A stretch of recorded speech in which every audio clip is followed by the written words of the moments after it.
Kita doa mudah-mudahan insya-Allah masa kita sudah berpindah alam, berpindah ke alam sebagai seorang jenazah, mudah-mudahan insya-Allah pada ketika itu dalam keadaan yang paling bersih, dalam keadaan yang benar-benar telah meninggalkan dunia sebelum meninggal dunia. Kita kalau terlalu sayang, terlalu cinta kepada sesuatu benda, masa kita nak tinggalkan dia, kita akan rasa payah, kita akan rasa berat, kita akan rasa beban. Tapi berbeza kalau kita tinggalkan sesuatu dalam keadaan memang hati kita dah lama meninggalkan dia. Hati kita dah lama memang tak nak dengan dia. Hati kita dah lama merasakan bahawa memang dia tu bukan untuk kita. Jadi ketika meninggalkannya tu lebih mudah. Sebagai contoh, kalau ada satu orang dia tak boleh berenang, tak pandai berenang, tak suka berenang, tapi bila ditarik, ajak pergi ke kolam renang, tarik dia bawa ke kolam renang, ya Allah, bersungguh-sungguh dia nak mengelak daripada ditarik masuk ke kolam renang. Sampai dia pegang tiang, dia pegang kerusi, dia tarik orang, payah betul dia, rasa terseksa sebab 2-3 orang tolak dia untuk masuk ke dalam kolam renang.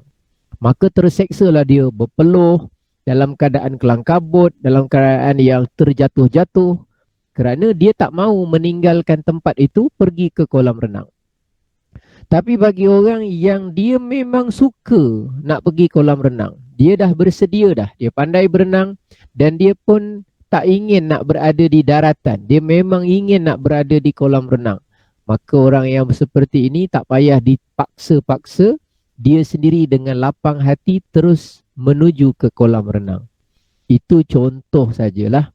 Kita nak sebutkan contoh saja. Jadi siapa yang sudah meletakkan cinta akhirat, maka ketika nak meninggalkan dunia ni tidaklah terlalu berat berbanding orang yang hati dia belum ada untuk ke syurga. Hati dia belum ada untuk bersama dengan orang soleh di syurga. Hati dia belum ada untuk bersama dengan para nabi di dalam syurga. Jadi hari ini kita pergi kepada bab namanya ialah jenazah. Iaitu pada muka surat berapa di kitab kita? Muka surat 66. 67 Ustaz. 67 dia punya terjemahan dia. Betul. Pergi kepada 66 dia punya bahasa Arab dia. Baik, kita lihat dulu bahasa Arab dia. Qala al-musannifu rahimahullah, berkata pengarang yang dikasihi oleh Allah. Faslun fi ma yalzamul maita alladhi yalzamu lil mayyiti arba'u khisalin ghusluhu wa takfinuhu wassalatu alaihi wa dafnuhu. Sampai situ dulu. Kita pergi sebelah kanan dia punya terjemahan. Terjemahan dia muka surat 67, kitab jenazah. Kitab maknanya satu bab. Bab yang menceritakan tentang jenazah. Fasal. Perkara-perkara yang wajib dilakukan bagi mayat itu ada 4 perkara. Dalam bahasa Arab kita boleh sebut janazah. Dalam bahasa Arab juga kita boleh sebut orang yang telah meninggal tu dengan perkataan jinazah. Boleh sebut apa? Janazah pun boleh, jinazah pun boleh. Katalah kita ada campur dengan sebahagian orang Melayu yang ada darah-darah Arab. Tiba-tiba dia cakap, jinazah dah sampai belum? Jinazah. Kita anggap dia dah terbiasa dengan bahasa Arab di tempat dia atau dalam keluarga Arab dia tu. Terbiasa tersebut perkataan jinazah. Boleh sajalah. Kalau kita dengarlah ada orang sebut perkataan tu, janazah boleh, jinazah pun boleh. Kalau dalam bahasa Melayu sebutan dia jenazah. Jarang orang sebut janazah, jarang sebut jinazah. Kita bahasa Melayu kita sebut jenazah. Bolehlah kalau jenazah maknanya bahasa Melayu lah. Pada masa yang sama, dalam cerita bab jenazah ini tak terlepas daripada salah satu sebab seseorang tu meninggal dunia, salah satu sebabnya ialah sakit. Salah satu sebabnya sakit. Sebab itu antara perkara yang adab-adab yang melibatkan adab ketika menziarahi orang sakit ni, pada dasarnya kita sangat disunatkan untuk menziarahi orang yang sakit. Fadilatnya besar. Fadilatnya besar. Dikatakan dalam beberapa riwayat, siapa yang ziarah orang sakit pada waktu pagi, maka malaikat sebanyak 70,000 malaikat doakan dia sampai kepada waktu petang. Siapa yang ziarah orang yang sakit di waktu petang, maka ada 70,000 malaikat doakan dia sampai ke waktu pagi. Kalau dulu Nabi SAW pernah suatu ketika Nabi duduk bersama dengan para sahabat, Rasulullah tanya, Nabi tanya, man asbaha minkumul yawma sa'iman? Siapa daripada kalangan kamu pagi ni, maknanya hari ni, yang dia puasa? Siapa puasa hari ni? Dia punya bahasa mudah dia gitulah. Siapa puasa? Siapa di kalangan kamu yang hari ni puasa? Ni puasa sunat, bukan puasa wajib. Siapa puasa hari ni? Lalu tiba-tiba Abu Bakar jawab, ana ya Rasulullah. Saya Rasulullah. Nabi tanya soalan kedua, manittaba'a minkumul yawma janazatan? Siapa yang hari ni, daripada pagi lah sampai waktu sekarang ni, dia ada pergi hantar jenazah sampai ke kubur? Siapa? Lalu Abu Bakar jawab lagi, ana ya Rasulullah. Hari ni saya ada hantar orang pergi ke kubur jenazah. Nabi tanya lagi, wa man 'ada minkumul yawma maridan? Siapa dari kalangan kamu yang hari ni ada ziarah orang sakit? Saudara ke, keluarga ke, jiran ke, kawan ke? Ada tak siapa di kalangan kamu yang ziarah orang sakit? Lalu Abu Bakar jawab lagi, ana ya Rasulullah. Saya Rasulullah. Lalu Nabi tanya soalan yang keempat. Dalam riwayat ni 4. Dalam satu riwayat 5. Yang ni yang 4. Lalu yang keempat Nabi tanya, wa man at'ama minkumul yawma miskinan? Siapa dari kalangan kamu yang hari ni ada beri makan pada orang miskin, pada orang yang susah? Pada hari ni dia ada bagi makan orang miskin. Siapa? Lalu orang yang sama jawab. Siapa tadi? Abu Bakar. Abu Bakar kata, saya hari ni ada Rasulullah. Bagi tadi, ada orang perlu makanan, saya bagi. Lalu Rasulullah bersabda apa? Majtama'na fimri'in illa dakhalal jannah. Tidaklah berhimpun 4 perbuatan ni. 4 ni dilakukan pada hari yang sama. Bila 4 ni dilakukan oleh satu orang individu, maka Rasulullah kata orang itu berhak untuk masuk ke dalam syurga Allah Subhanahu Wa Taala. Maknanya kalau ziarah orang sakit pun fadilatnya besar, menghantar jenazah sampai ke kubur dikebumikan pun adalah perkara yang besar, dituntut. Jadi kata sebahagian ulama dalam kitab fiqh, sunat ziarah orang sakit walaupun mungkin dia cuma sakit mata. Walaupun sakit mata ke sakit apa, sunat kita ziarah. Kemudian kalau dalam kita ziarah orang sakit ni, secara umum lah, kalau sakit ataupun bukan kerana sakit, baginda Nabi dalam hadis riwayat Imam At-Tirmizi, Rasulullah pernah menyatakan apa? Zur ghibban tazdad hubban. Ziarahlah orang secara ghibban. Ghibban tu huruf ghain. Ghibban. Ziarahlah orang secara ghibban tazdad hubban. Nescaya akan bertambah kasih sayang antara kamu. Jadi kalau kita nak menambah ziarah kita tu, menjadikan bertambah kasih sayang kita kepada dia dan kasihnya dia kepada kita, maka antara salah satu kita kena buat ialah ziarah secara ghibban. Ghibban ni apa? Ulama mengatakan ghibban maknanya kita ziarah kerap, tapi setiap kali ziarah tempoh masanya pendek. Jangan terlalu lama. Datang ziarah, beri salam, tanya khabar, sampaikan apa kita nak sampaikan, doakan. Kalau orang yang sakit tu mampu doakan kita, kita minta dia doakan kita. Maka lepas tu kita minta diri, bagi dia selapang-lapang masa dia nak berehat. Jangan kita berlama-lama lah. Jangan kita berlama-lama sehingga dia, yelah mungkin dia tak cakap, mungkin dia tak apa. Tapi itu yang paling cantik. Nescaya nanti akan bertambah rasa kasih dan sayang. Itu cara kalau kita jumpa orang yang sakit. Baik. Pada masa yang sama, kita doakan. Dan sebahagian kitab-kitab fiqh menyatakan makruh kalau kita memaksa orang yang sakit untuk makan obat. Nasihat boleh. Beri nasihat boleh. Berikan penerangan okey. Tapi makruh kalau kita paksa-paksa dia untuk makan obat. Jadi maknanya bukan tak boleh suruh makan obat, boleh. Bukan tak boleh mengingatkan dia supaya ambil obat, boleh. Tapi yang makruh ialah kita paksa dia makan obat. Sebahagian kitab menyebutkan begitu. Baik, sekarang ni kita pergi kepada bab jenazah ni. Bab jenazah. Cuma sebelum cerita 4 perkara tadi tu, ulama mengatakan 4 perkara yang wajib kita lakukan kepada mayat tu ada 4. Memandikan, mengkafankan, mensolatkan dan juga menanamkan. Jadi sebelum orang tu meninggal, kita nak mandikan dia. Biasanya orang yang hampir nak meninggal dunia ni, biasanya lah kalau dia tengah nazak, kita boleh perhatikan dia ada tanda-tanda dia. Dia ada apa? Tanda-tanda dia.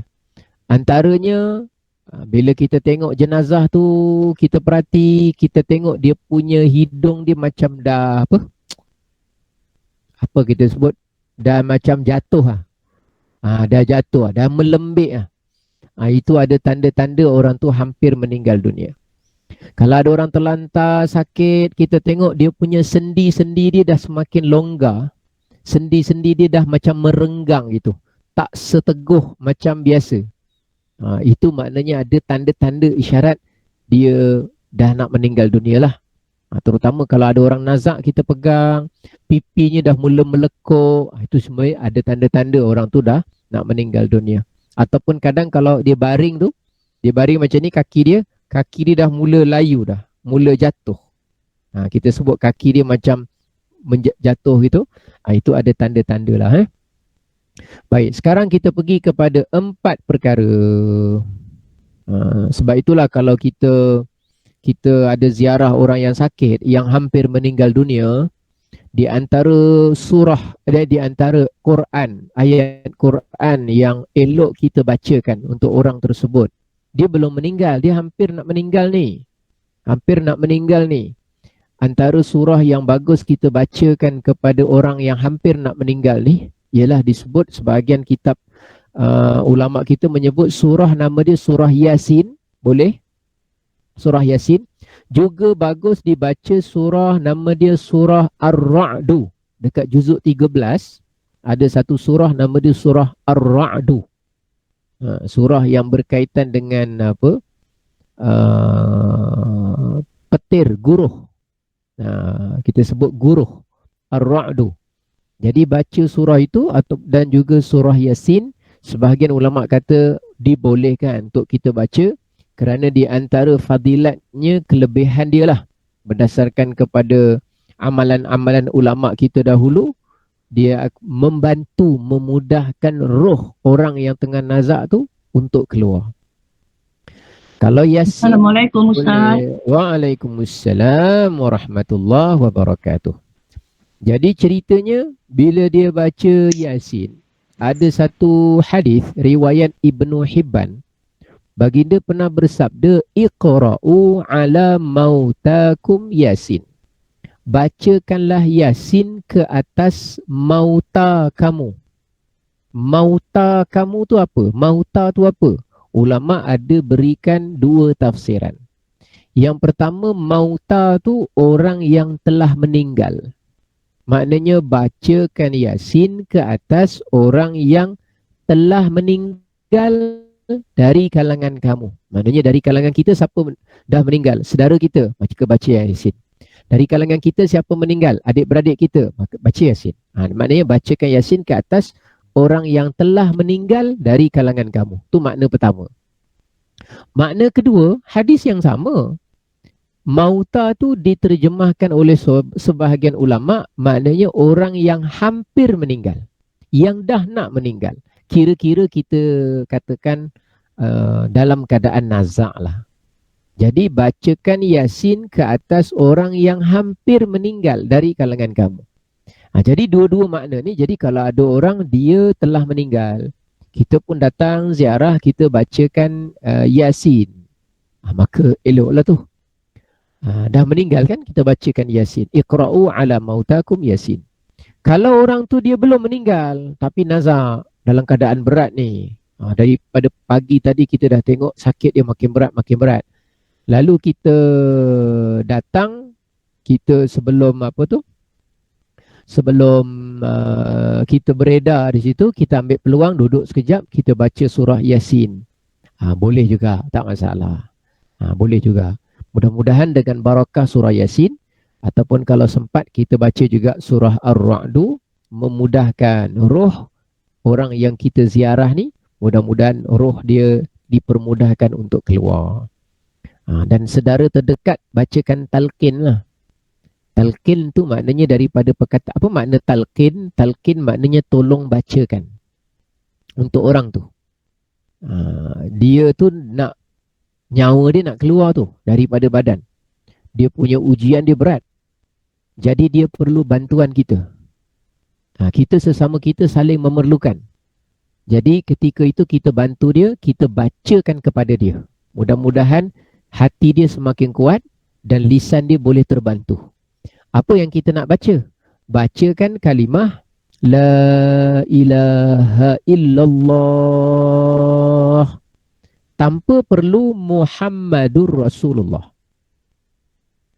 Tanpa perlu Muhammadur Rasulullah.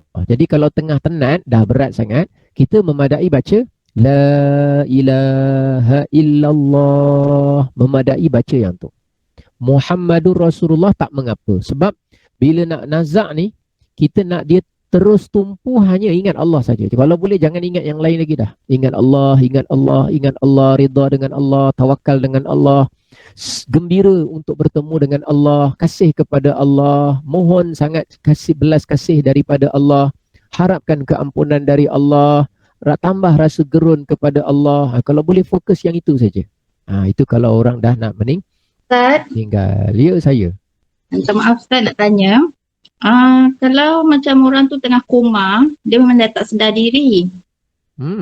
Kalau kita syahadahkan kat dia, kalau kita baca ajar dan mengucap semua tu, dia boleh dengar ke Ustaz? Ke macam mana kalau nak buat pada orang yang dah koma tu? Baik. Jadi kalau macam contoh kan, kita ziarah orang sakit itu kan, sakit kan pelbagai kan. Ada orang sakit lebih kepada fizikal dia, tapi akal dia masih ingat, masih waras. Ada orang pula dia punya sakit dia bukan kepada fizikal, tapi dari sudut akal, kewarasan dia, kesedaran dia semakin kurang, semakin hilang, mungkin juga. Dan beza-beza tahap sakit. Dan sakit yang tertentu pun berubah-ubah. Dan kita pun tak tahu apa sebenarnya yang sedang dialami oleh orang yang sakit tu kan. Jadi kalaulah kata kita jumpa orang yang mungkin dia koma. Orang yang koma ni, setahu saya lah, kena tanya doktor. Sebab dulu saya ada sepupu saya doktor. Dia kata doktor ni dengan ilmu perubatan yang sedia ada ni, dia ada alat untuk mengenal pasti tahap kesedaran orang ini. Maknanya dia boleh dapat sedikit isyarat bahawa orang ni sebenarnya dia tak respon tapi dia dengar. Dia tak respon tapi dia sekarang sedang jaga. Dia tak respon tapi sebenarnya memang dia tak sedar. Dia ada pengamatan, dia boleh dapat agak macam tu lah dengan ilmu mereka lah. Tapi kalau kalau saya memang kita tak tahulah. Kita tak tahu. Tapi kalau dalam keadaan dia berat seperti itu, sakitnya pun berat, maka kita baca sahaja syahadah kepada dia. Kalau dia tak dengar, manfaat syahadah tu kepada kita juga. Kalau dia dengar, mudah-mudahan insya-Allah membantu dia ketika mana dia sedang menghadapi beratnya sakaratul maut tu. Macam itulah secara umum dia macam tu. Jadi dia pun dalam keadaan dia nak pergi tu, maka dia pun dengar kita punya syahadah yang kita baca tu, mudah-mudahan hati dia ikut sama dengan kita.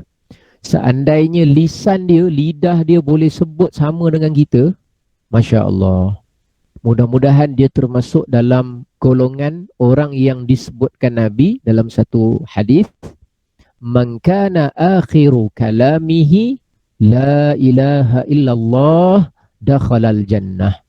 Siapa yang perkataan terakhir sekali yang dia dapat lafaz, dapat sebut adalah kalimah la ilaha illallah, maka Rasulullah bersabda, maka dia itu memang akan masuk syurga. Kita optimis lah, maknanya optimis lah, insya-Allah ahli syurga, insya-Allah.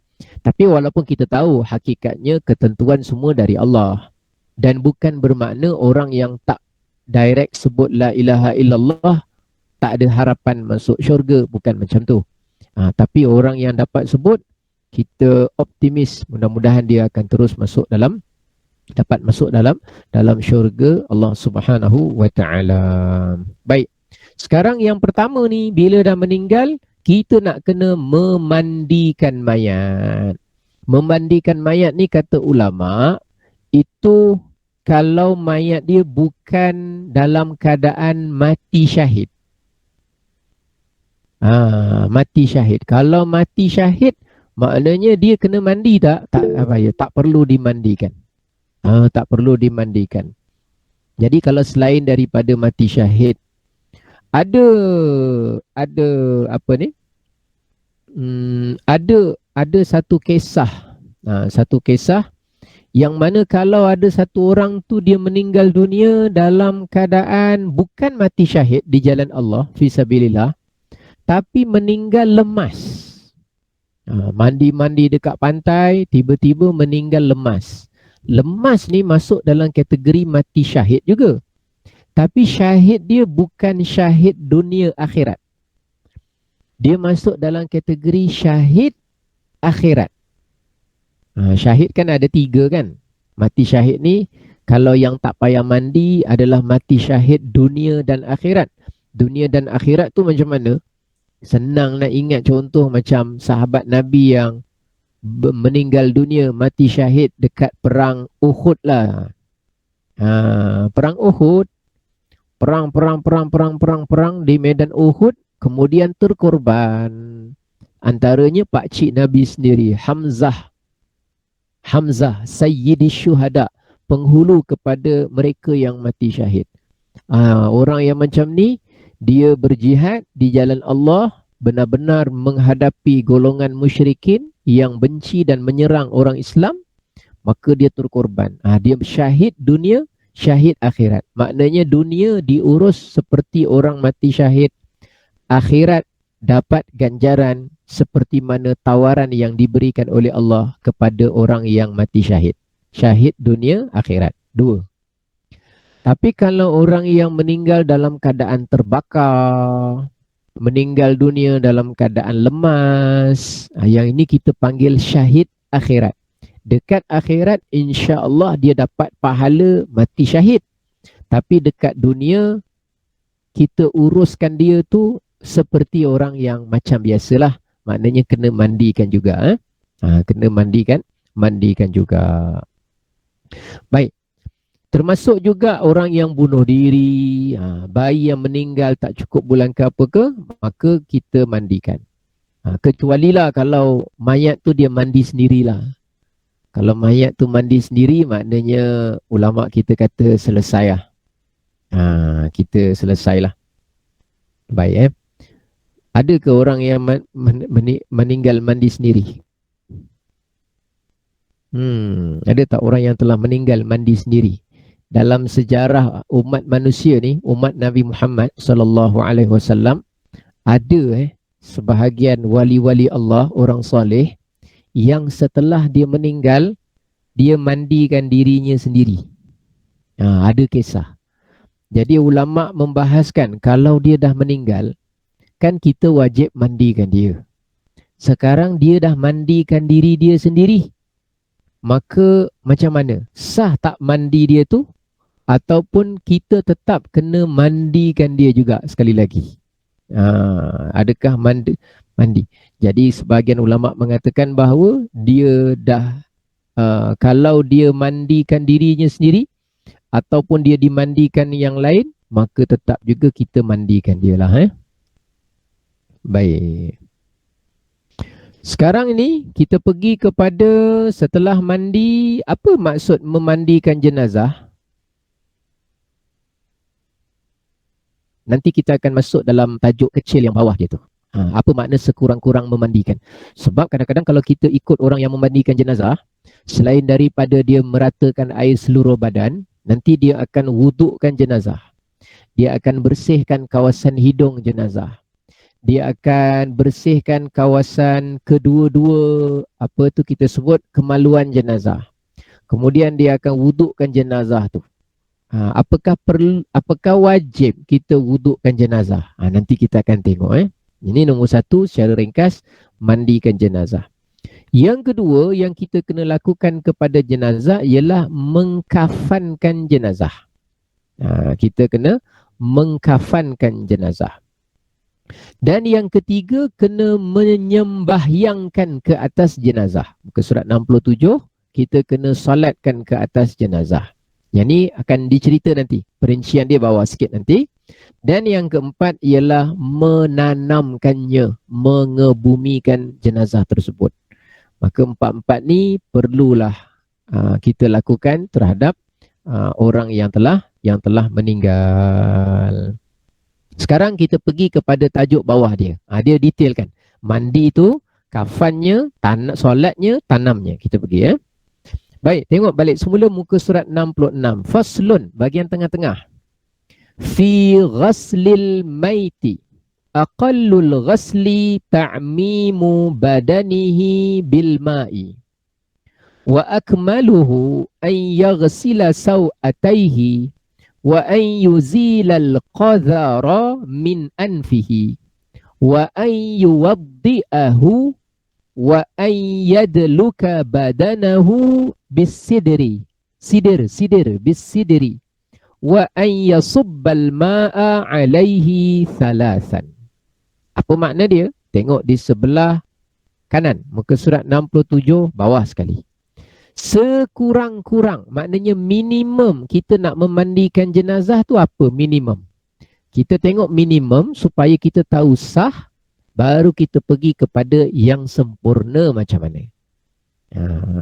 Lepas kita dah belajar ni, siapa yang ada peluang dekat tempat dia kalau ada kematian, kita bolehlah minta izin keluarga tu untuk kita sama-sama memandikan jenazah. Ataupun kita bersama dengan tukang mandi jenazah yang sudah dilantik, yang berkeahlian. Maknanya katalah satu orang tu dia dah biasa menguruskan jenazah, memandikanlah.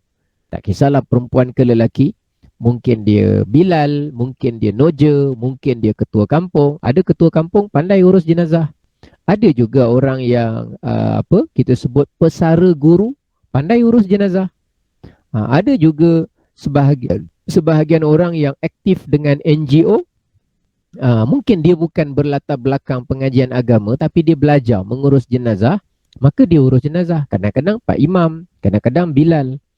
Ataupun kalau orang perempuan, mungkin sebahagian tu dia guru ngaji. Tapi pada masa yang sama dia bantu umat Islam untuk tunaikan fardu kifayah ni. Besar pahala dia sebab kalau tak kerana dia, kita ni berdosa semua. Dan dia banyak melepaskan hukum wajib yang diwajibkan ke atas kita semua. Sebab tu nama dia fardu kifayah kan. Sebenarnya kita semua wajib menguruskan jenazah. Tapi dengan satu orang dia menguruskan jenazah tertentu, maka gugur kewajipan yang diwajibkan atas kita. Maknanya dia tolong lepaskan kita tu banyak perkara. Jadi kita ni sepatutnya dan sewajarnya ucap terima kasih. Bukan terima kasih dia memandikan jenazah keluarga kita saja. Tapi terima kasih sebab dia lepaskan benda yang lebih besar yang terbeban ke atas kita, iaitu benda wajib. Jadi besar peranan orang yang mengurus jenazah ni. Sampai Nabi pun pernah bersabda apa? Man syahidal janazata hatta tusalla alaiha falahu qirat. Siapa yang menyaksikan ada bersama dengan jenazah daripada mandi sampai ke kafan sehinggalah disolatkan. Nabi bersabda, siapa yang menyaksikan jenazah sehinggalah disolatkan, maka dia akan dapat pahala, dia dapat qirat. Dia akan dapat 1 qirat. Tapi kalau dia menyaksikan jenazah hatta tudfana, sampailah jenazah itu dikebumikan sampai tahap yang nombor 4, maka Rasulullah bersabda dia akan dapat 2 qirat. Lalu sahabat Nabi tanya, ya Rasulullah, wa mal qirat? Qirat tu apa wahai Rasulullah? Nabi bersabda 1 qirat tu dia punya pahala besar, saiz pahala dia tu mithlu jabali Uhud. Dalam satu riwayat seperti gunung Uhud tu besar dia. Sekali kita menguruskan jenazah. Jadi pahala je terlalu besar. Gunung Uhud kan besar kan? Panjang gitu berapa kilometer. Jadi gambarannya macam itulah betapa besarnya pahala. Jadi kita nak pergi kepada yang bawah. Makna dia, tengok tu. Sekurang-kurang memandikan mayat. Apa dia? Meratakan dan menyeluruhi badan mayat itu dengan air. Yang penting ratakan airlah ke seluruh badan. Dari atas ke bawah ke, dari bawah ke atas ke, yang penting ratakan air seluruh badan. Itu paling minimum sekali. Habis dia tak wuduk kan Ustaz? Kalau dia tak wuduk kan, ke dia wudukkan ke, yang penting mesti ratakan air seluruh badan. Dia punya tajuk asas dia gitu. Jadi katalah kita datang ke satu tempat, kita join, terlibat sama memandikan jenazah. Tiba-tiba kita tengok orang yang memandikan jenazah tu seakan-akan dia tidak mewudukkan jenazah tersebut, maka janganlah terus kita buat kesimpulan, dia tak wudukkan jenazah lah, tak sah cara dia mandikan jenazah tu, tak sah. Janganlah kita kata tak sah. Sebab dia punya minimum memandikan jenazah tu meratakan air ke seluruh badan jenazah tu. Itu yang paling minimumnya. Kalau kita kata tak sempurna mungkin, tapi jangan sampai kita anggap tak sempurna tu dengan makna tak sah juga. Sah. Cuma kalau nak lebih baik, katalah mana tahu kadang-kadang ada tempat dia perlu cepat, ataupun bekalan air terhad, ataupun keadaan nak buat proses mandi tu tak boleh begitu lama. Jadi kena ambil masa yang paling sekejap, contoh. Atau sesak, contoh. Atau jenazah yang nak dimandikan ni jumlahnya terlalu ramai, contoh. Jadi ada kemungkinan beberapa sebab yang memungkinkan kita tak akan buat seperti sesempurnanya lah. Yang penting sah dan betul, iaitu ratakan air ke seluruh badan. Itu cerita memandikan jenazah. Yang lebih sempurnanya, lihat tu, muka surat 67 bawah. Yang lebih sempurnanya, baru dia cerita yang lebih sempurna tu macam mana. Pertama sekali, dibasuh 2 kemaluan dia dahulu, kubul dan dubur. Dibasuh 2 kemaluannya, bukan dulu. Dibasuh 2 kemaluannya, dibasuh. Dihilangkan juga kotoran-kotoran daripada hidungnya. Diwudukkannya. Nampak tu? Kalau nak sempurna lebih baik diwudukkanlah. Digosok-gosokkan badannya dengan menggunakan daun bidara, daun sidir, dan disiram air ke atasnya sebanyak 3 kali. Maknanya setiap inci tubuh badannya dialirkan air sebanyak 3 kali. Itu kalau nak cerita sempurna. Tak dapat bayang macam mana diri kita sendiri yang terbujur kaku di situ.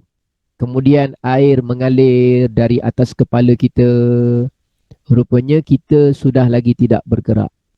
Rupanya kita sudah tidak lagi bermaya. Pada ketika itu roh telah berpisah daripada jasad. Jasad yang cantik selama ini kita guna pakai sudah pun berpisah daripada kita. Tinggal roh yang ada. Maka roh tak tahu ni, roh kita ni cantik ke tak cantik. Kalau roh ini selama ni kita solekkan dia dengan zikir, kita Quitex yang warna kat kuku tu nama dia apa? Quitex. Apa nama dia? Saya pun tak tahu, lupa nama dia.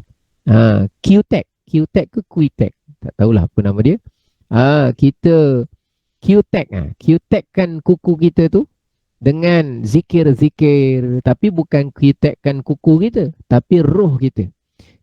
Kita warnakan dia dengan zikir, kita warnakan dengan selawat, kita warnakan dengan taubat, kita warnakan dengan insaf, kita warnakan dengan ridha kepada takdir Allah.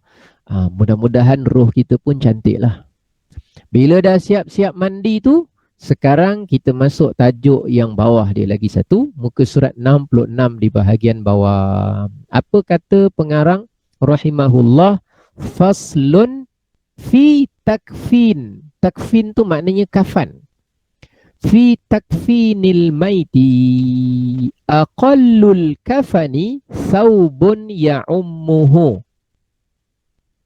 Siapa yang pernah ikuti pengurusan jenazah, sama ada belajar saja ke atau berada di tempat di mana berlaku kematian ke, dia akan sedar, dia akan kenal pasti, dia akan perasan pengurus yang menguruskan jenazah tu, dia potong-potong kain tu, dia buatkan bentuk macam baju.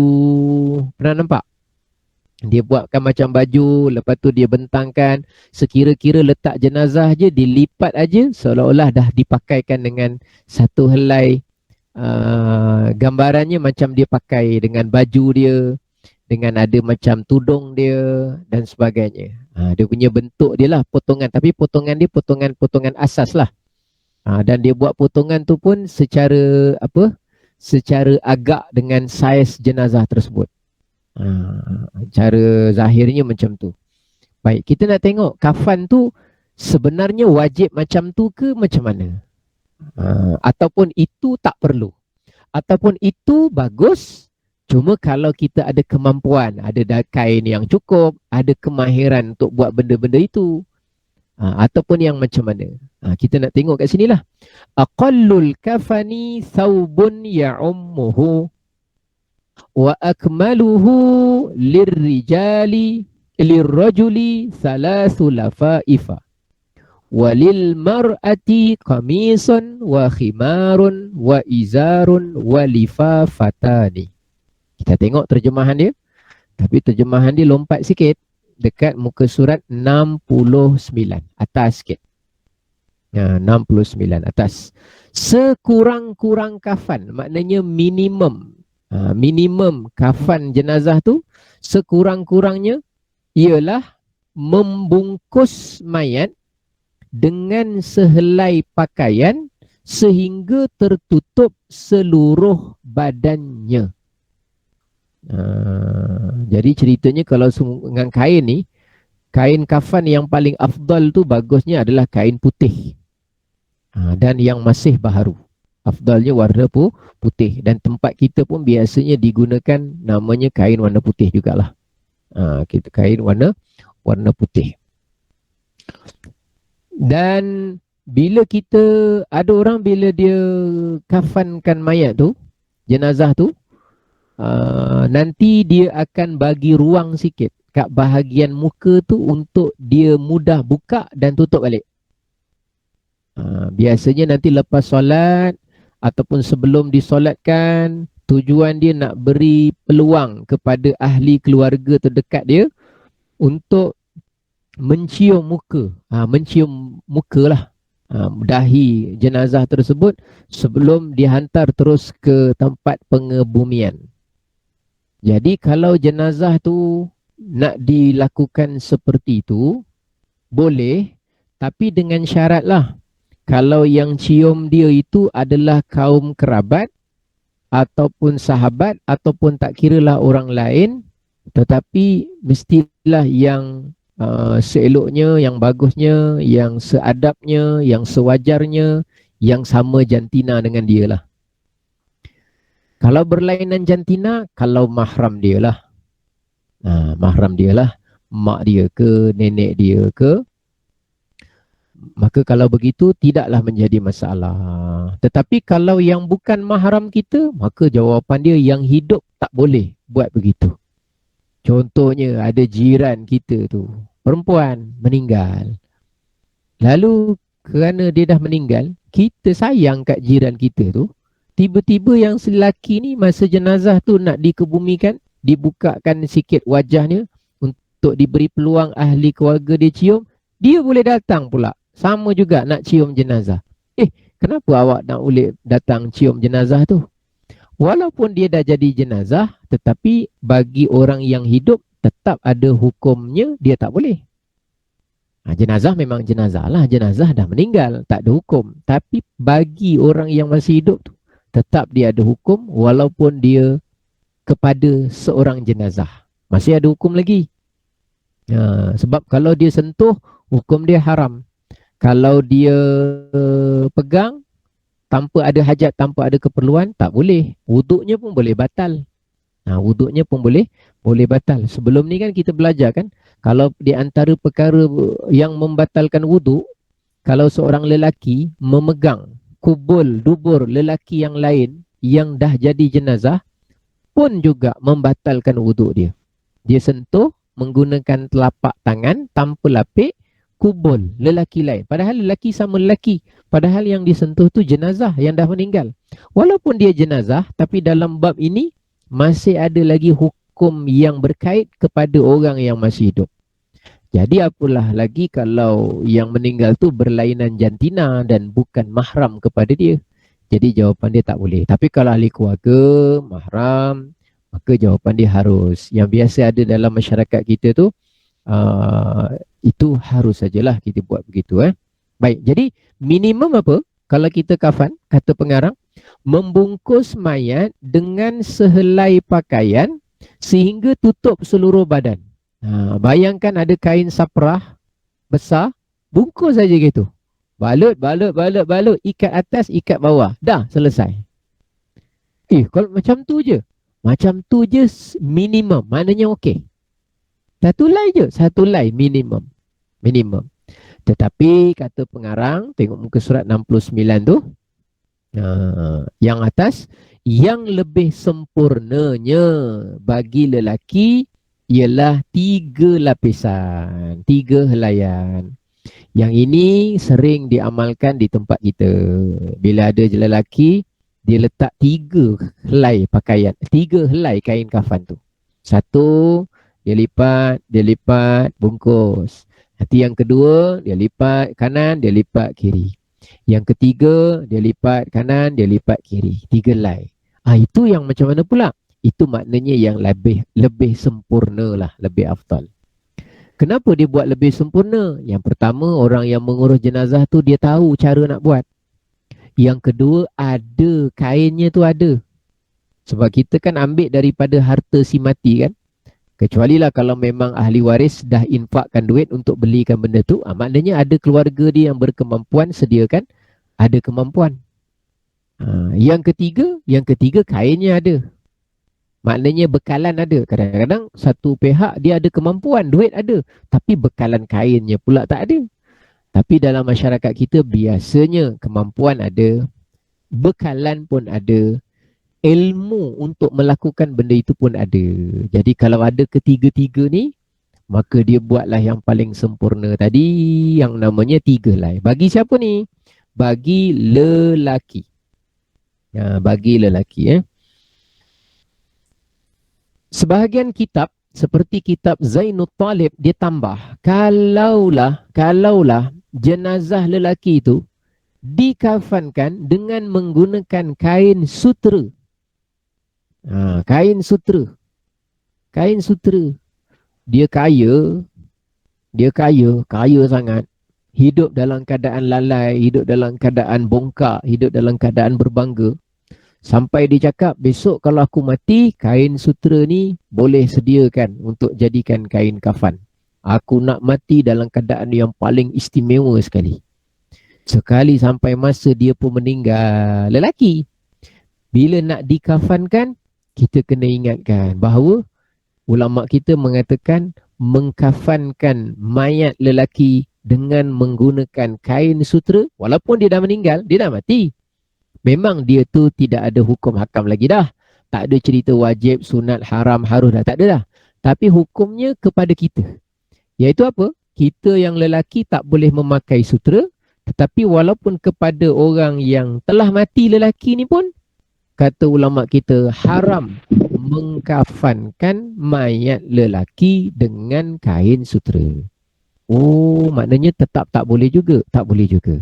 Habis kalau jenazah perempuan, dia dah nak bagi, dia dah pesan supaya kain kafankan dia dengan kain sutera, maka bagi orang perempuan boleh, tetapi ulama kita menyatakan makruh.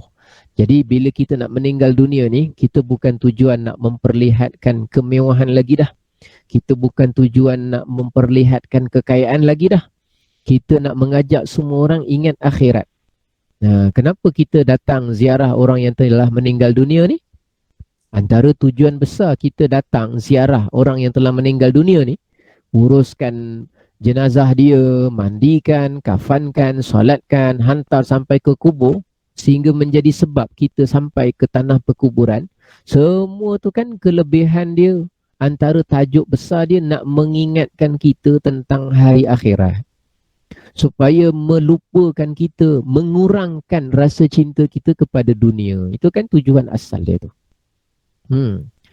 Kalau kita dah sampai dah meninggal pun masih lagi terfikir-fikir, masih lagi nak mengambil berat tentang kita sebut kekayaan dan kemegahan hal yang berkaitan dengan dunia, jadi maknanya bertentangan lah tentang dua maksud tadi tu. Maksud kematian, maksud ziarah, maksud ke kubur, maksud mengurus jenazah ni supaya nak lebihkan kita ingat tentang akhirat, supaya kita mengurang-urangkan lagi rasa cinta dunia kita ni. Tu tujuan, antara tujuan besar. Tapi bila pakai kain sutera kan lambang. Tak mesti orang pakai sutera tu cinta dunia, bukan. Tapi itu kan lebih kepada lambang keselesaan, kemewahan, kemegahan. Lambang saja. Jadi selagi mana unsur tu, ulama kita kata hukum dia makruh. Tapi kalau jenazah perempuan dikafankan, ya tak mengapalah. Itu yang lebih sempurna bagi lelaki 3 lapisan. Baik, sekarang jenazah perempuan macam mana pula? Tengok tu, muka surat 69 atas sekali. Bagi perempuan, kalau nak sempurna ialah apa? Sehelai baju. Sehelai baju. Kemudian, sehelai telekung. Sehelai telekung. Maknanya macam buat kain tudung gitulah. Dia potong supaya boleh disalutkan, kita sebut, dipakaikanlah kepada jenazah tu. Dan kemudian namanya sehelai kain, izar. Disebutkan dalam situ izar. Kain tu maknanya apa? Kain tu nak tutup anggota jenazah tu. Daripada tutup dia tu sampai ke bawah pusat. Satu helai kain dulu. Dan kemudian 2 helai pakaian, lafafatani. Tadi disebut apa? Lifafatani. 2 pakaian lagi, 2 helai kain lagi, tutup semua sekali. Jadi pakaikan tudung, kemudian pakaikan dia punya telekung dia bentuk tudung gitu, kemudian pakaikan selai baju, kemudian pakaikan selai kain daripada pusat dia sampai ke bawah tutup, dan kemudian ada 2 helai kain tutup semua sekali. Ini kalau cerita nak sempurna. Tapi kalau kain tak cukup, 1 layer zas. Kalau bekalan tak ada, duit tak ada, kemampuan tak ada, 1 helai je, terus saja, sekali bungkus je, selesai. Kalau tak sempat, jenazah banyak. Ini cerita tentang tragedi runtuhan. Sekali meninggal ada 118 orang. Wanita yang meninggal saja dekat rumah flat dekat Pangsapuri tu, runtuhan tu, wanita saja ada 96 orang. Ya Allah, berapa ramai nak disiapkan ni. Masa nak cepat. daripada 96 kita ada tukang mandi jenazah cuma ada 9 orang. Maknanya congakkan dia setiap satu orang nak selesaikan 10 jenazah. 10 jenazah. Yang ada boleh datang masa tu 10 orang aja. Seorang ambil 10 orang, 10 orang, 10 orang, 10 orang, 10 orang. Kalau satu orang, dia perlukan masa terlalu panjang, 1 jam, 1 jam setengah. Ni contoh lah, contoh gambaran.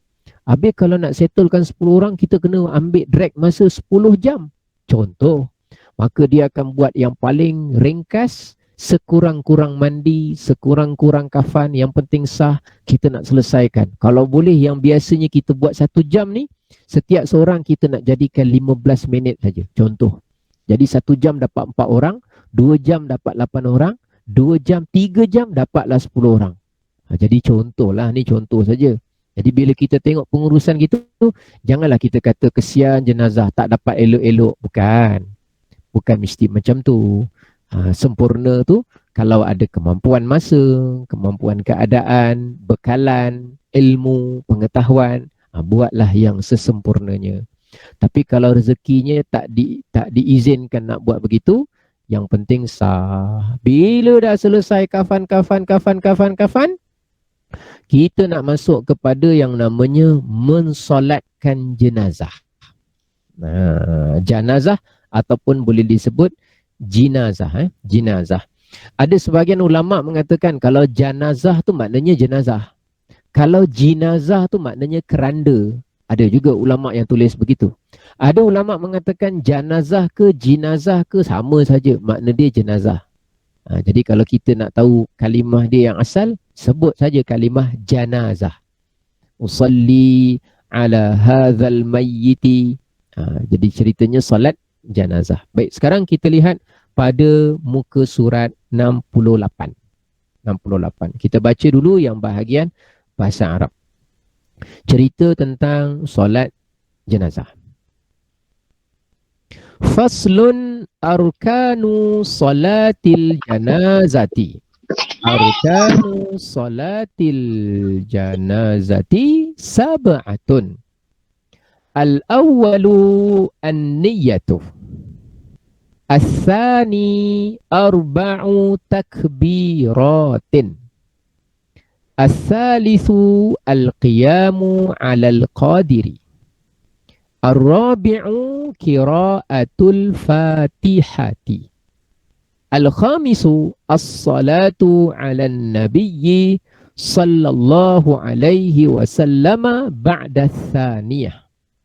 As-sadisu ad-du'a'u lil-mayti ba'da al-thalithati.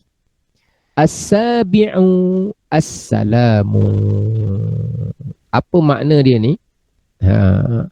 Kita kalau solat jenazah, bila kita dah nak solat, lepas kita solat tu, kita akan bawa dalam keranda tau.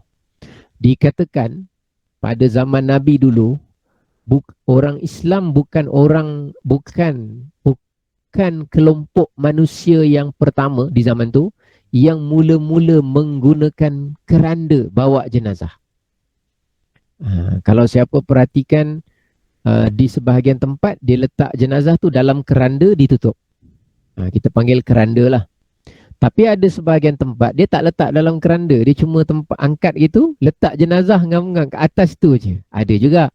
Sebahagian tradisi masyarakat, dia tak ada gunakan keranda-keranda ni. Tapi dalam sejarah dikatakan, keranda ni mula-mula digunakan oleh orang-orang Habsyah. Habsyah ni kat mana negara dia? Kalau dalam geografi, dalam peta geografi kita pada zaman moden ni, kalau tak silap saya, Habsyah ni dia berada dalam negara yang bawah daripada Sudan. Satu negara nama dia Ethiopia. Kawasan yang banyak orang di tempat tersebut, dia punya fizikal dia, kulit dia agak gelap. Ingat Bilal bin Rabah? Bilal bin Rabah ni, dia punya kampung asal dia dekat Habsyah. Kawasan. Dikatakan orang kaum dekat sana dulu pada zaman Nabi, mereka yang mula-mula gunakan keranda untuk mengusung jenazah. Dikatakan Dan orang yang mula-mula gunakan keranda ni dikatakan adalah seorang sahabiah Sayyidatina Asma binti Umais, yang mana dia gunakan keranda tu untuk bawa suami dia. Kerana beliau melihat keranda yang pernah digunakan oleh umat manusia yang ada dekat Habsyah. Jadi harus sajalah perkara yang bukan asalnya daripada orang Islam, tetapi bendanya tak bertentangan dengan syarak, Islam tak melarang. Jadi kalau ada orang dia nak usung mayat, tak nak guna keranda, letak saja atas tu, tak masukkan dalam keranda ataupun tak ditutupkan dalam keranda, harus saja, boleh saja. Tapi kalau tutup dengan keranda, taklah menjadi kesalahan, walaupun asalnya bukan bermula daripada orang Islam yang gunakan keranda dulu. Orang dekat Habsyah dah guna dulu. Dia macam mimbar lah, mimbar yang kita solat Jumaat naik mimbar ni, mimbar tu kan dikatakan bukan asalnya daripada digunakan oleh orang Islam mula-mula, bukan. Asalnya dulu tamadun negara lain, orang lain yang lebih awal menggunakan namanya mimbar. Jadi bila Nabi SAW, Rasulullah ketika khutbah di Madinah Al-Munawwarah, di masjid, mula-mula khutbah. Jadi minggu ke minggu kan. Bila minggu ke minggu, tiba-tiba makin lama makin ramai. Rasulullah mula-mula khutbah kan sandar pada satu pokok korma kan. Pokok korma yang menjadi sebab pokok korma tu menangis. Jadi bila sandar kat pokok korma makin lama makin ramai, tiba-tiba datang seorang sahabat Nabi SAW. Dia datang kepada Nabi. Lalu dia tanya kepada Nabi, ya Rasulullah, afa asna'u laka mimbaran? Wahai Rasulullah, boleh tak kalau saya buatkan untuk tuan? Mak Beda. Baik. Saya dengar Mak Bedah ingatkan panggil saya. Baik. Jadi ceritanya, dia tanya kepada Nabi, ya Rasulullah, orang makin ramai, boleh tak saya buatkan untuk tuan, buatkan mimbar? Padahal mimbar tu bukan asalnya orang Islam, asal daripada amalan kaum lain, agama lain. Lalu walaupun dia daripada pihak luar, tetapi bendanya tak bertentangan dengan syarak, maka Rasulullah kata boleh. Jadi mimbar asalnya daripada kaum lain guna. Contohnya kerandanya dikatakan asal daripada Habsyah. Dan orang perempuan pertama dalam Islam, dikatakan dalam sejarah, yang diusung masuk dalam keranda, maknanya bila jenazah dia meninggal, masuk dalam keranda, dikatakan ialah isteri Nabi sendiri, iaitu Sayyidatina Zainab Ummul Mukminin. Dia orang pertama di kalangan orang perempuan yang meninggal, dimasukkan dalam keranda, kemudian diusung. Diusung, dibawa lah. Ceritanya lah. Baik, sekarang ni, apa hukum solat fardu jenazah? Solat fardu jenazah. Saya sahaja tambah perkataan fardu sebab hukum dia wajib. Hukum dia wajib, cuma dia fardu kifayah. Fardu kifayah. Saya nak tarik perhatian sikit, solat jenazah juga mesti ada wuduk ya. Nak melaksanakan solat jenazah ni mesti ada wuduk ya. Dulu sekejap pernah viral, ada orang dia viral, dia kata solat jenazah tak perlu wuduk. Memang ada pendapat yang daif, yang lemah, yang tak boleh dipakai, yang tak boleh kita fatwakan lagi, yang mengatakan solat jenazah tak payah wuduk. Memang ada, tapi pendapat tu tak boleh diguna pakai. Jangan diguna pakai. Bukan kita tak tahu. Tapi pendapat tu tak boleh kita guna pakai. Pendapat yang kita pakai adalah di kalangan ulama Syafi'iyah juga, iaitu memang kalau kita nak solat jenazah mesti ada wuduk. Jadi solat apa pun perlu ada wuduk. Solat sunat ataupun solat yang wajib. Walaupun yang bukan solat pun mesti ada wuduk. Sebagai contoh, yang bukan solat tapi mesti ada wuduk, iaitu contohnya ialah sujud tilawah. Sujud tilawah kena ada wuduk. Yang lagi satu namanya sujud syukur. Sujud syukur juga mesti ada wuduk. Jadi kalau sujud syukur, sujud tilawah yang bukan solat secara sempurna itu pun kita mesti ada wuduk, maka kalau solat jenazah perlu juga ada wuduk. Mesti ada, syarat sah dia mesti ada wuduk. Baik. Sekarang ni kita nak pergi kepada rukun solat jenazah. Kenapa kita nak bicara tentang rukun solat jenazah sedangkan kita dah belajar rukun solat sebelum ni?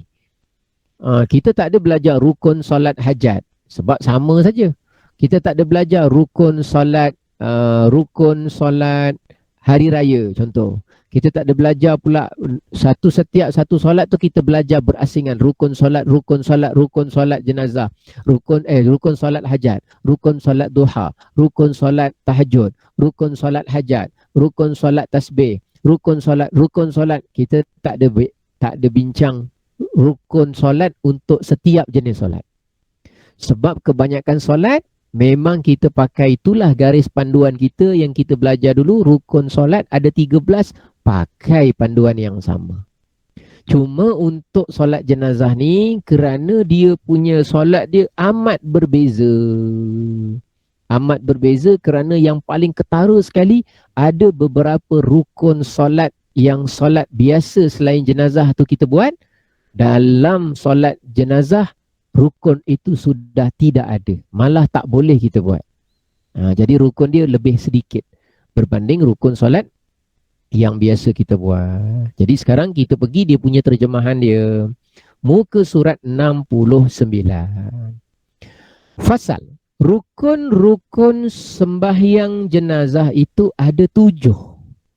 Sebelum ni kita belajar ada 13 kan? Maknanya ada beza 6 perkara. Ada 7. Yang pertama ialah niat.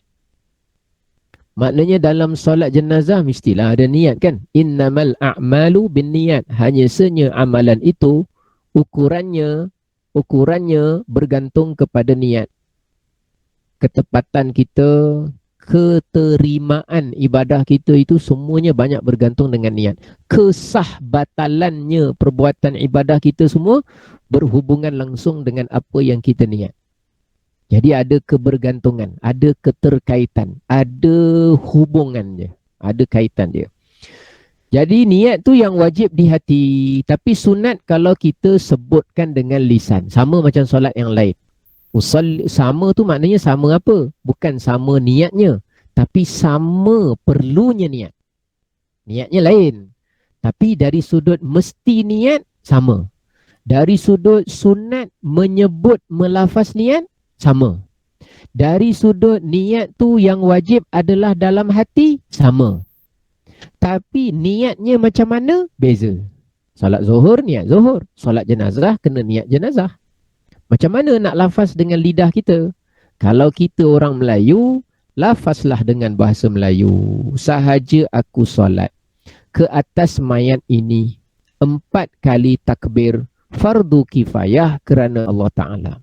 Sahaja aku solat atas mayat ini 4 kali takbir fardu kifayah kerana Allah Ta'ala.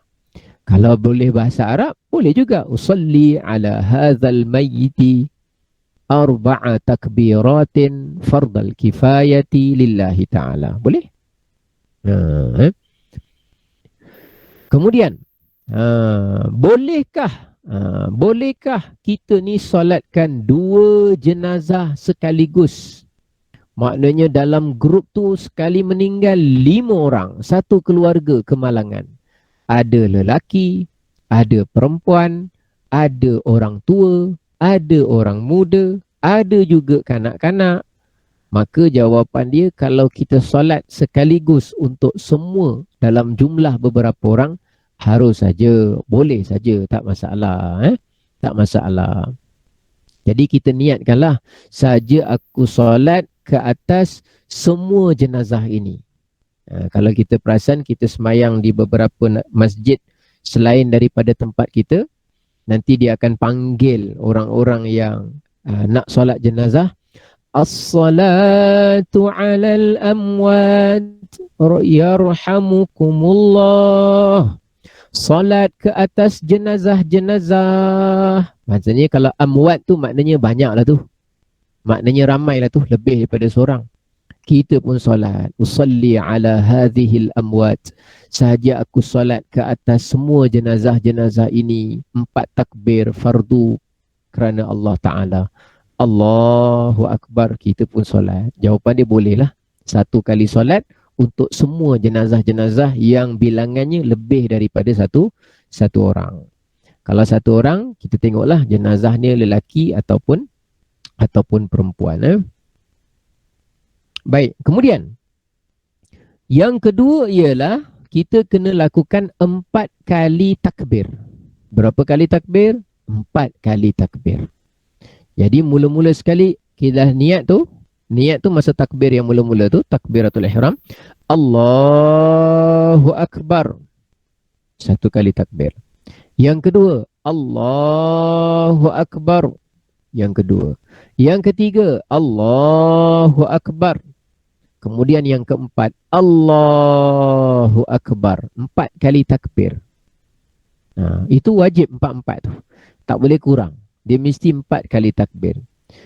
Dan rukun yang ketiga ialah mesti berdiri bagi yang mampu berdiri. Jadi kalau tak mampu berdiri, bolehlah duduk.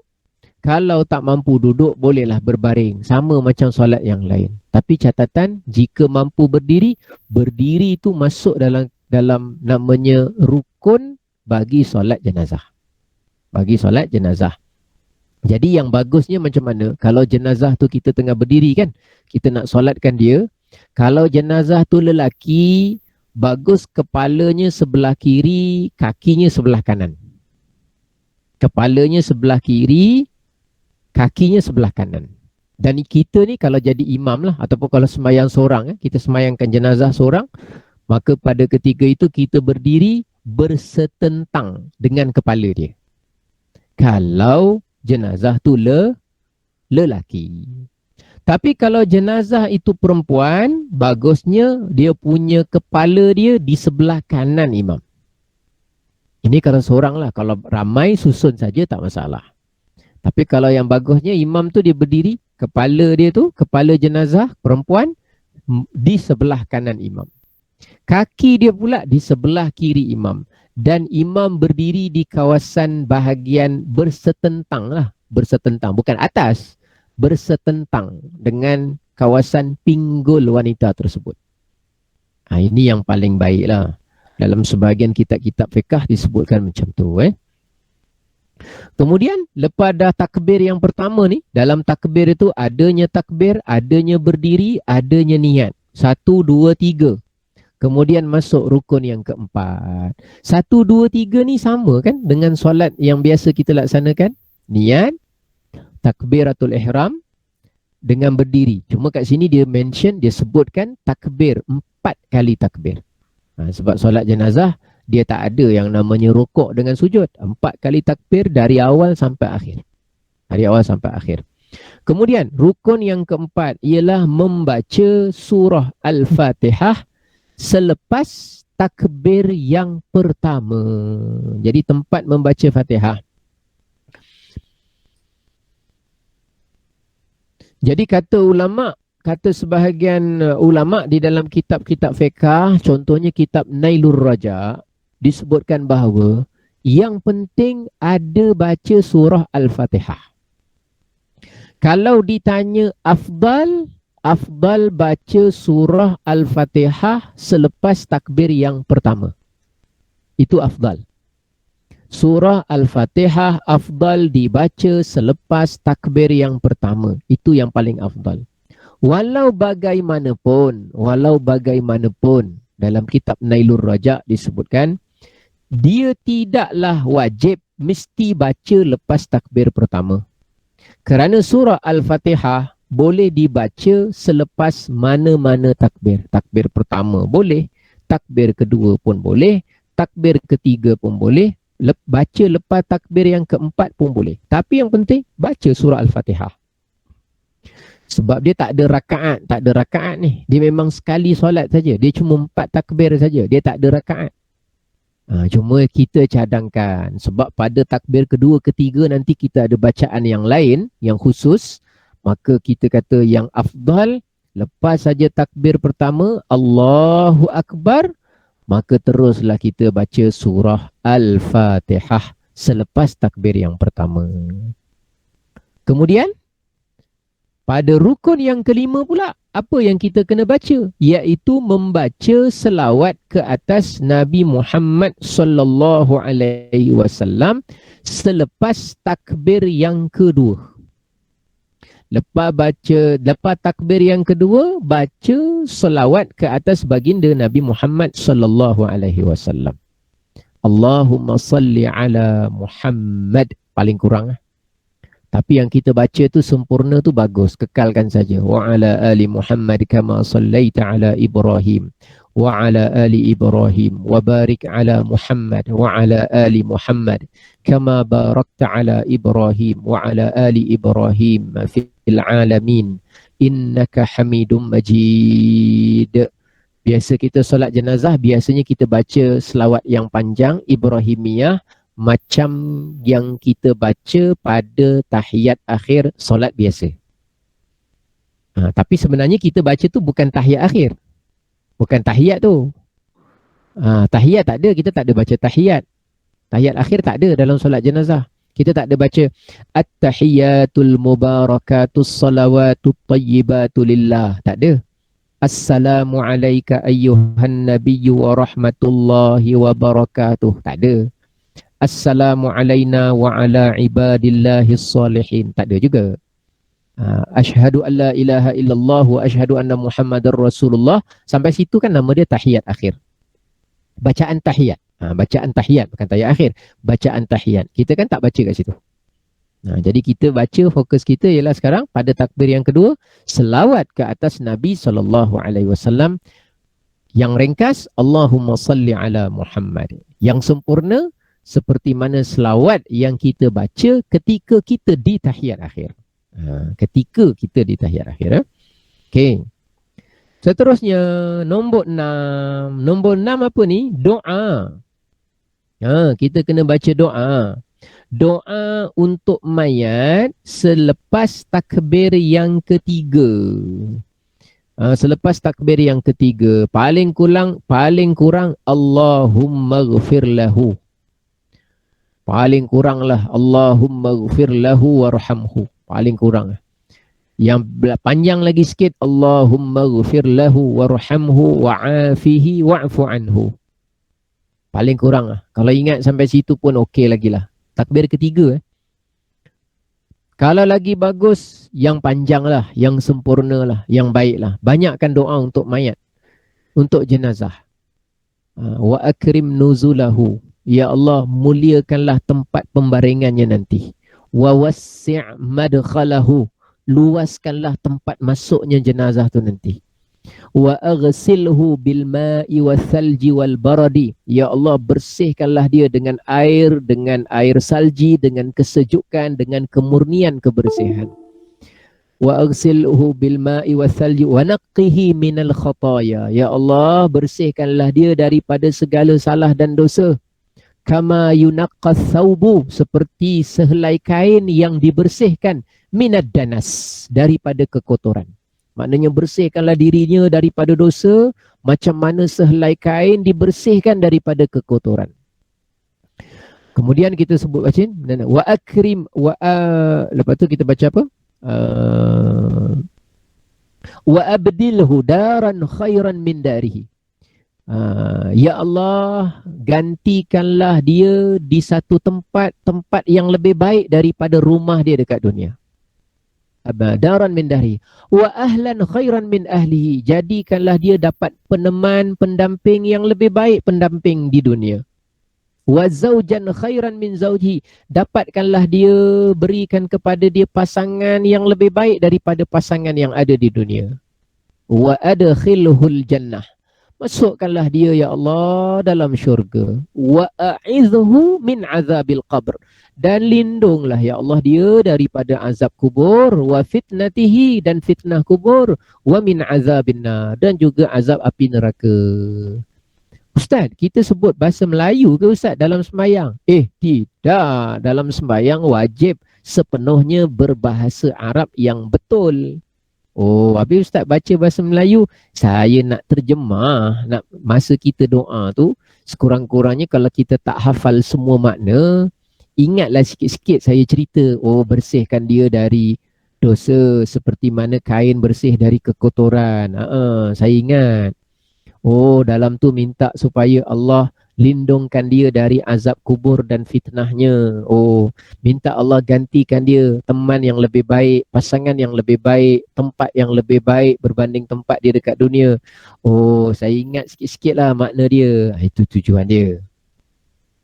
Tapi kalau nak baca lebih panjang daripada tu, boleh saja.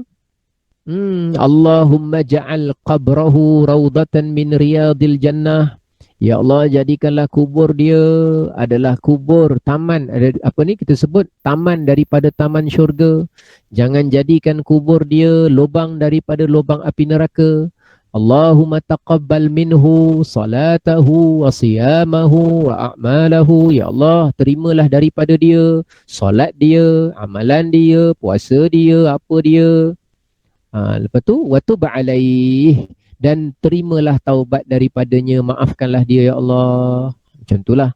Jadi kalau kita banyakkan doa untuk jenazah tu, boleh saja, tak masalah. Yang penting minimum ada doakan keampunan dia. Itu lepas takbir ke berapa ni? Lepas takbir yang ketiga. Kemudian, dah lepas dah doa, kita pun takbir yang keempat. Sebab tadi rukun yang kedua apa? Takbir 4 kali. Arba'u takbirat. Lepas rukun yang keempat ni, tak ada bacaan yang wajib. Terus beri salam pun tak apa. Allahu Akbar. Assalamualaikum warahmatullahi. Assalamualaikum warahmatullahi. Tapi kalau kita nak doa untuk sekalian orang Islam dan doa untuk kita boleh. Allahumma la tahrimna ajrahu wa la taftinna ba'dahu waghfir lana wa lahu wa li ikhwanina alladhina sabaquna bil iman wa la taj'al fi qulubina ghillan lil ladzina amanu rabbana innaka raufur rahim. Boleh saja insya-Allah. Nanti kita akan masuk sikit cara mengebumikan jenazah.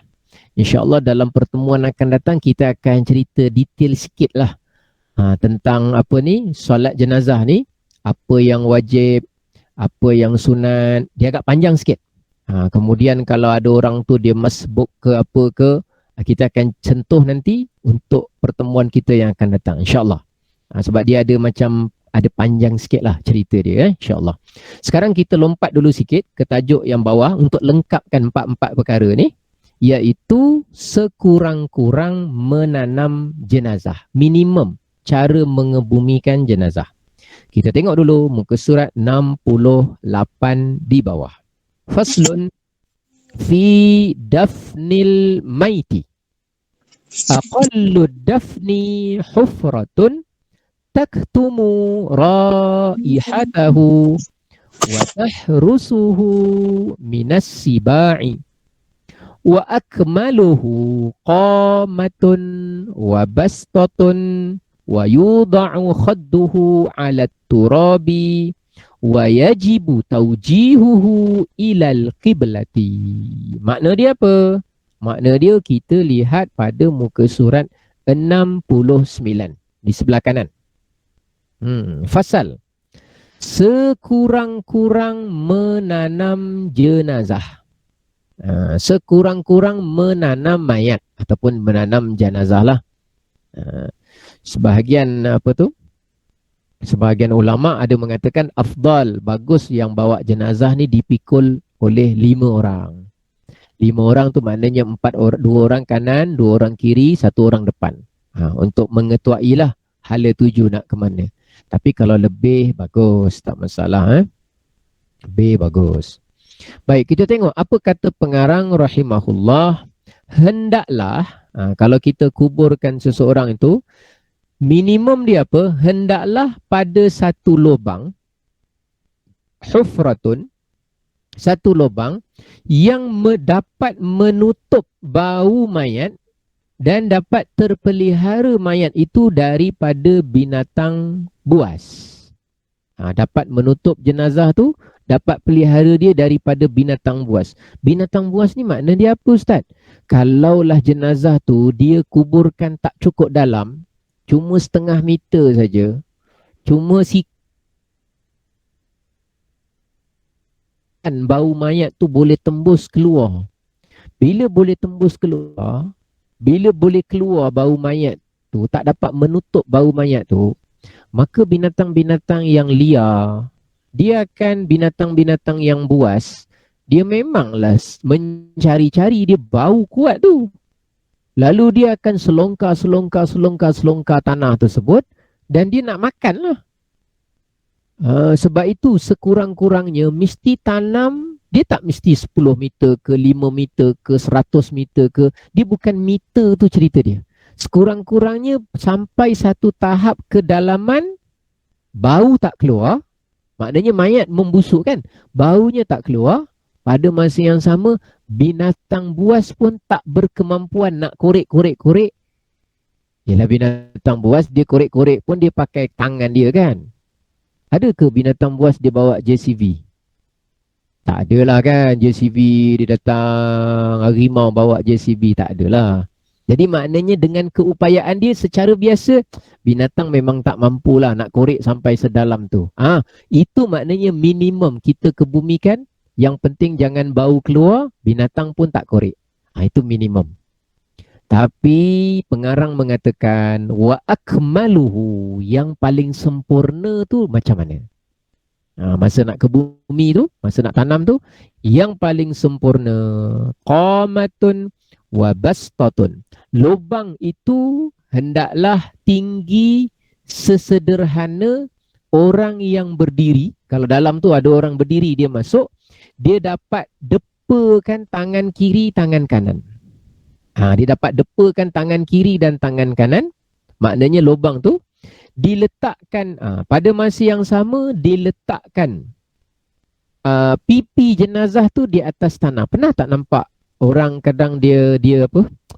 Dia tanah tu dia kepalkan. Lepas dah letakkan jenazah tu menghadap ke arah kiblat, kemudian kan jenazah tu dia lembik kan. Kemudian bila dia begitu, dia letakkan tanah tu dekat bawah pipi jenazah tersebut. Jenazah tu dah dibaring, mengiring kanan, menghadap ke arah kiblat, kemudian diselitkan, disendalkan, ada kepalan tanah tu dekat bahagian pipi atau bahagian sini dia, supaya pernah tengok kan, dia kepalkan tanah, dia ambil lah tanah yang kat atas tu, dia tekan tu, dia selit kat bawah tu. Itu maknanya dia nak yang paling sempurna lah. Sebenarnya kalau kita letak jenazah tu begitu sahaja pun taklah jadi satu masalah besar, dan tidaklah menyakitkan jenazah ke apa. Jenazah dia dah tinggal jenazah saja. Cuma kita kan disuruh walaqad karramna bani Adam. Sesungguhnya kami telah memuliakan Bani Adam, manusia. Jadi kita muliakanlah dia ni, Bani Adam, manusia, anak Adam. Jadi kita muliakan dia kerana dia Muslim. Pada masa yang sama dia adalah seorang manusia, walaupun jasad dah berpisah dengan roh, tapi menjadi tanggungjawab kita. Jadi kalau sempurna macam tu Jadi letakkan pipi mayat atas tanah, letakkan sikit, dan mesti wajib. Yang ni wajib. Wajib apa? Letak tanah tadi tak wajib. Yang wajib tu mesti menghadapkan dia ke arah kiblat. Menghadapkan dia ke arah kiblat. Jadi secara ringkas, itulah minimum perkara-perkara wajib, 4 perkara asas yang kita kena tahu berkenaan jenazah. Cuma nanti kita akan cerita sikit pada tajuk akan datang ni. Kalau jenazah tu tiba-tiba didapati masa tanam, masa dikebumikan, rupanya dalam perut dia ada baby yang masih hidup. Contoh. Dah tanam baru dapat maklumat. Contoh. Sebab contohnya mayat itu bila ditanam semalam rupanya tersalah, tak menghadap kiblat, terbalik. Orang yang tanam tu semua tak tahu, tak perasan, ingatkan kiblat ke arah sana, rupanya terbalik, menghadap ke arah lain pula, tersalah. Contoh. Jadi ketika itu nanti datang keharusan untuk menggali semula, untuk ubah semula posisi jenazah tersebut, termasuk perkara yang membolehkan keadaan jenazah itu digali semula dan sebagainya. InsyaAllah nanti kita, mana yang saya tahu sedikit, kita akan cerita pada pertemuan kita yang akan datang. Jadi Alhamdulillah, mudah-mudahan manfaat, mudah-mudahan barakah, mudah-mudahan Allah tambahkan ilmu dan kefahaman kita. Mudah-mudahan dengan menceritakan tentang pengurusan orang yang telah meninggal dunia, menambahkan rasa insaf dan ingatnya kita ni kepada diri kita sendiri. Kita cerita tentang orang ni, pengurusan ni, sebenarnya kita sedang menggambarkan diri kita sendiri yang diuruskan. Siapakah besok yang akan memandikan kita? Siapakah orang yang sudi untuk mengkafankan kita? Siapa orang yang sudi untuk memuliakan tubuh badan jasad kita? Siapakah besok yang sudi membacakan Yasin untuk kita? Membacakan surah Ar-Ra'du untuk kita? Ketika kita sedang bertarung dengan pengenatnya, dengan letihnya, dengan sakitnya sakarat. Rasulullah dulu sampai nak meninggal dunia, Rasulullah sebut apa? La ilaha illallah, inna lil mauti la sakarat.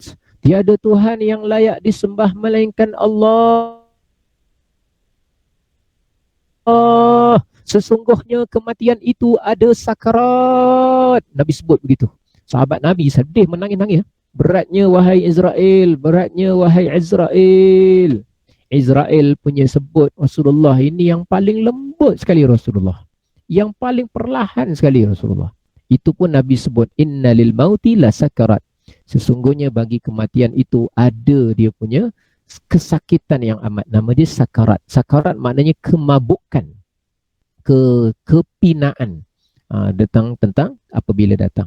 Jadi mudah-mudahan manfaat, mudah-mudahan barakah. Terima kasih atas perhatian dan kerjasama. Kita tutup dengan doa.